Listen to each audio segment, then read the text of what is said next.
Hoje nós estamos recebendo aqui o psiquiatra e psicólogo Augusto Cury. Prazer em tê-lo aqui conosco, doutor Augusto Cury. É uma honra estar com vocês aqui no Diário Brasília.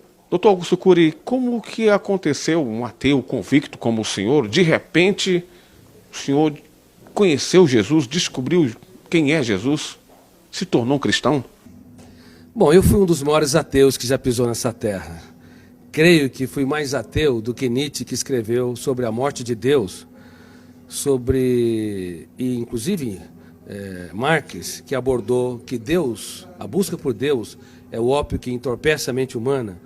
É provável que fui mais ateu do que Freud, do que Jean-Paul Sartre e Diderot. Como eu pesquiso uma das áreas que é considerada a última fronteira da ciência, o mundo onde nascem os pensamentos, para mim Deus era fruto do espetáculo das ideias, de um cérebro que não aceitava o seu fim, o seu caos, na solidão de um túmulo. E a teoria que eu desenvolvi como psiquiatra e pesquisador da psicologia, ela estuda o processo de construção de pensamentos e de formação de pensadores. Eu usei essa teoria para analisar como mentes brilhantes romperam o cárcere da inteligência e produziram novas ideias, como Freud, Einstein, Hegel, Kant, Agostinho e assim por diante. E fui até esse homem mais famoso da história, chamado Jesus Cristo. Eu analisei os seus comportamentos, as suas reações e as entrelinhas das suas atitudes nos focos de tensão, nas suas 4 biografias, ou chamado Evangelhos, em várias versões. Eu esperava encontrar uma pessoa construída por um grupo de galileus que queriam produzir um herói para romper o jugo de Tibério César, que era o imperador romano. Mas fiquei perplexo, porque percebi que a sua personalidade é tão complexa e tão fascinante que não cabe no imaginário humano. Para você ter uma ideia, no exato momento em que ele foi negado por Pedro, ele olhou para o mais forte dos discípulos, e embora sendo golpeado pelas palavras que bradavam, eu não o conheço, eu nunca andei com esse Galileu, ele não faz parte da história, ele cativou com a sua retina e gritou sem dizer palavras. Na Fortaleza Antônia, ele quis dizer: eu te compreendo, eu te compreendo. Com o seu olhar, ele economizou palavras, mas fez um discurso mais brilhante que o mais poético de todos os discursos. E quantas vezes você, pai, mãe, você, professor ou executivo, está diante de uma pessoa que falha, erra, e ao invés de simplesmente olhar e lhe dizer sem palavras: eu te compreendo, e nós julgamos, excluímos.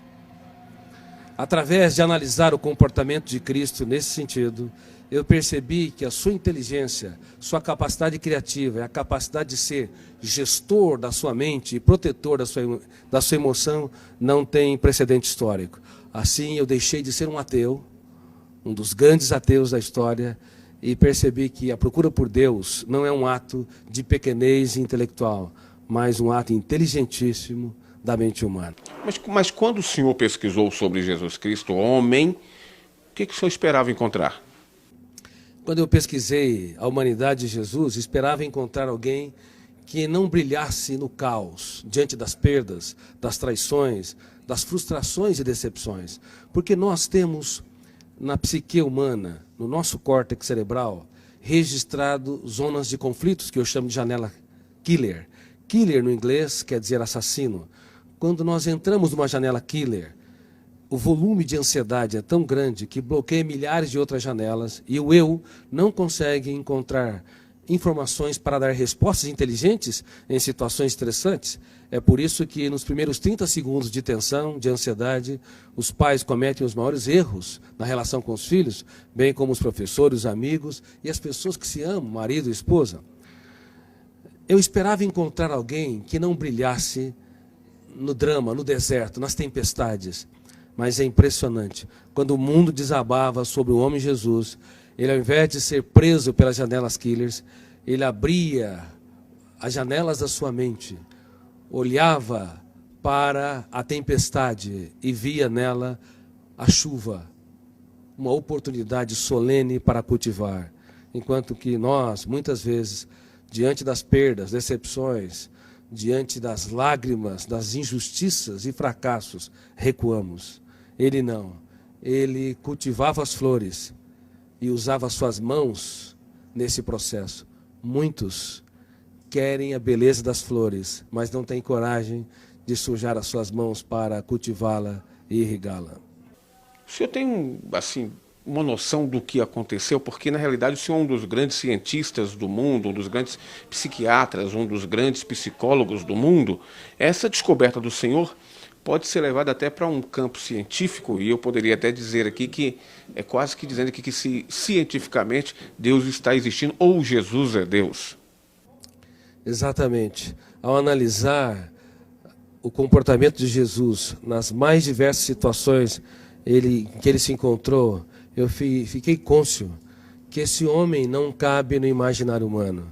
Somente alguém que é sobre-humano, filho de Deus, poderia ter as reações que teve nos mais dramáticos estímulos estressantes. Veja bem, no ato da traição, era de se esperar que ele fosse golpeado pelas zonas de conflito do medo ou da raiva, agredisse o seu traidor, ou se punisse e se achasse o mais derrotado dos seres humanos, porque foi traído pelo mais culto, o mais sereno, o mais tranquilo dos discípulos, Judas Iscariotes.